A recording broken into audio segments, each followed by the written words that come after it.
चाहिँ यसलाई फ्लाइओभर भन्छ र अमेरिकामा चाहिँ ओभरपास भन्ने गरेको छ। त्यसैले यो दुईटामा त्यस्तो कुनै फरक पर्ने कुरा चाहिँ होइन, जुन टर्मिनोलोजी प्रयोग गर्दाखेरि पनि हुन्छ। र यो यसको कन्स्ट्रक्सनमा भारतीय त्यसमा अनुभव भएको भारतीय कम्पनी र नेपाली कम्पनीको जोइन्ट भेन्चरबाट हामीले यो सम्पन्न गरेका छौँ। यस कारणले गर्दा यसमा टेक्नोलोजी ट्रान्सफर पनि भएको छ। अब हाम्रो स्थानीय निर्माण व्यवसायले पनि यस्ता कामहरू अगाडि गर्न सक्नुहुन्छ। त्यसले गर्दा हामी यसबाट पृष्ठपोषण लिएर थप स्थानहरूमा पनि यस्ता फ्लाइओभरहरू ओभरपासहरू हामी विस्तार गर्दै लग्ने मन्त्रालयले नीति लिएको छ।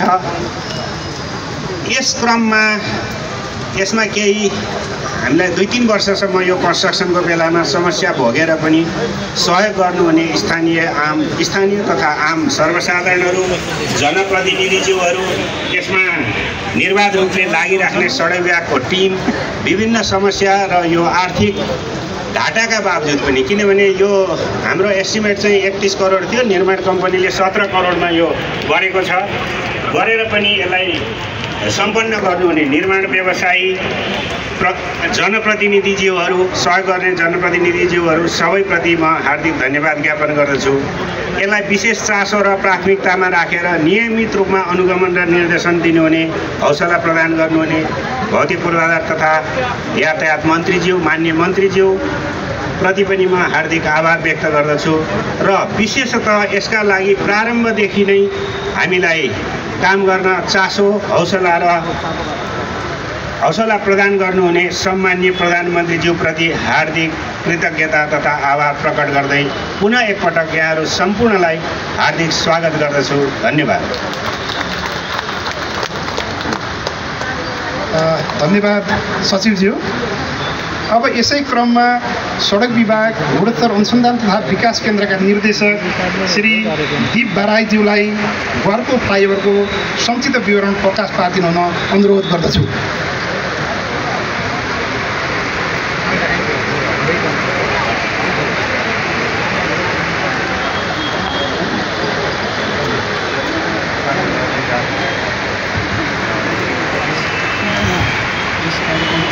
अध्यक्ष, माननीय भौतिक पूर्वाधार तथा यातायात मन्त्रीज्यू, प्रमुख अतिथि सम्मान्य प्रधानमन्त्री केपी शर्मा ओलीज्यू, प्रतिनिधि सभाका सदस्यज्यूहरू, बागमती प्रदेश सरकारका मन्त्रीज्यूहरू, प्रदेश सभाका सदस्यज्यूहरू, ललितपुर महानगर प्रमुखज्यू, जिल्ला समन्वय समितिका प्रमुखज्यू, विभिन्न राजनीतिक दलका जिल्ला अध्यक्षज्यूहरू, भौतिक पूर्वाधार यातायात मन्त्रालयका सचिवज्यू, महालक्ष्मी नगरपालिका नगर प्रमुखज्यू, विभिन्न कार्यालयका कार्यालय प्रमुखज्यूहरू, वडा अध्यक्षज्यूहरू, सञ्चारकर्मी मित्रहरू तथा उपस्थित सम्पन्न महानुभावहरू, घरको फ्लाइओभरको उद्घाटनको यस घडीमा गुणस्तर अनुसन्धान तथा विकास केन्द्रको निर्देशकको रूपमा तपाईँहरूमाझ यस फ्लाइओभरका सम्बन्धमा आफ्नो केही शब्दहरू राख्ने अनुमति चाहन्छु।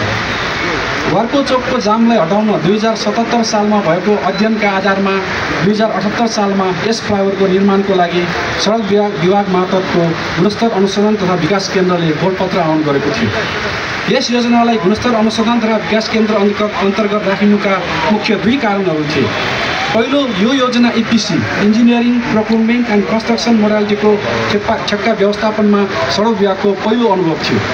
अन्य ठेक्काभन्दा यस मोडालिटीको ठेक्कामा निर्माण व्यवसाय नै डिजाइन, निर्माण तथा गुणस्तर कायम गर्न पूर्ण रूपमा जिम्मेवार रहन्छ। यस ठेक्कामा 5 वर्षसम्म निर्माणमा त्रुटि देखिए र 10 वर्षसम्म डिजाइनमा त्रुटि देखिए निर्माण व्यवसाय नै पूर्ण रूपमा जिम्मेवार हुनुपर्ने व्यवस्था रहेको छ।